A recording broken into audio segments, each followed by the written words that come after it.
Why did the ancient world's most powerful kings believe that marrying their own mothers was the only way to save the universe?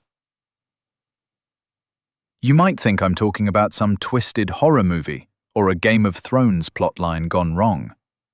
But I'm not. I'm talking about one of the most sophisticated empires in human history. To us, what they did is the ultimate taboo. It's disgusting. It's biologically dangerous. But to the ancient Persians, sleeping with your sister or daughter wasn't a crime. It was a miracle. In fact, they believed that this specific act was so powerful it literally burned demons alive and kept the sun moving across the sky. So how do you get from incest is bad to incest saves the world? You have to understand a concept called Xwedodah. To the Greeks, who were watching from next door, the Persian kings were monsters. The Greeks wrote horror stories about men like Oedipus who accidentally slept with their mothers and then gouged their own eyes out in shame. But in the Persian royal court, that wasn't a tragedy. That was Tuesday. Here is the massive contrast you need to wrap your head around. In the modern world, and even in the ancient Greek world, marriage is about expanding your network.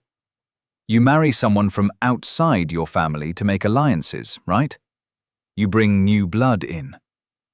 The Persians looked at that and said, absolutely not.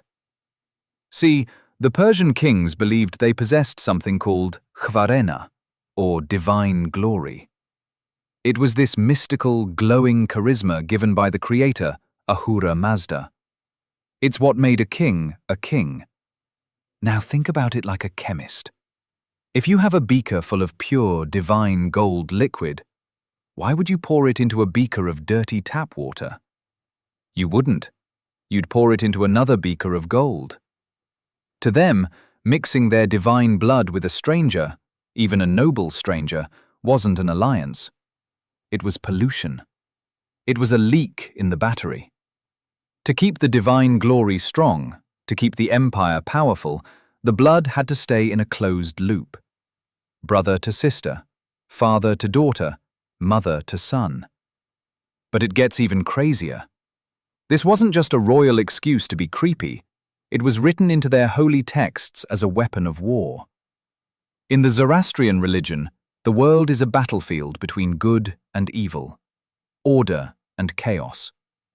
The priests taught that the act of Xwedodah, next of kin marriage, generated so much spiritual merit that it acted like a force field against hell.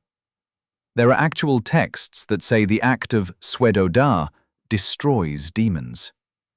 They believed that when a brother and sister united, the energy released was so pure that it severed the connection between the devil and his minions. It was practically an exorcism. So, while the rest of the world looked at the Persian court and saw depravity, the Persians looked at themselves and saw extreme piety. They thought we were the dirty ones for mixing our blood with strangers. Let's look at the man who really kicked this into high gear, Cambyses II. This guy conquers Egypt, he's on top of the world, and he decides he wants to marry his full sister. Now, even in Persia back then, this was a bit shocking. It hadn't been done in a while. He asks the royal judges if it's legal. And the judges, who were terrified of him, came up with the most brilliant lawyer answer in history. They said, "Well, King, we can't find a law that says a brother can marry his sister, but we did find a law that says the king of Persia can do whatever the hell he wants." And that was it. The floodgates opened. Later you have King Artaxerxes II. This guy had hundreds of wives and concubines. But who did he elevate to the highest position of queen? His own daughter, Amestris. And when she died, he married his other daughter. You have to wonder about the biology, right? We know what happened to the Habsburgs in Europe, the massive chins, the genetic defects. Did the Persians collapse because of inbreeding? Surprisingly, not really. Or at least, they didn't record it. The Persian Empire stood for centuries. They produced warrior kings who were physically imposing, brilliant strategists, and ruled over millions. Maybe it's because the gene pool started out so diverse, or maybe they just got lucky. But the collapse of Persia didn't come from genetic defects. It came from Alexander the Great, and later the Arab invasions. And that is where the contrast finally ends. When the Islamic conquest swept through Persia in the 7th century, they looked at Xwedodah with absolute horror. They viewed it exactly the way we view it today. They aggressively stamped it out. The practice went from being the holiest act a person could perform, the golden path to heaven, to a capital offense punishable by death.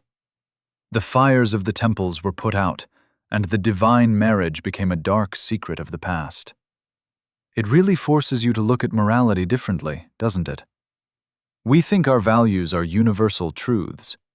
But for 1,000 years, one of the greatest civilizations on Earth looked at something we call a nightmare, and they saw a blessing. So, I have to ask you a difficult question. If you truly believed, I mean 100% believed, that breaking a modern taboo was the only way to stop literal demons from destroying your home, would you have the guts to do what the Persians did? Let me know what you'd do in the comments below.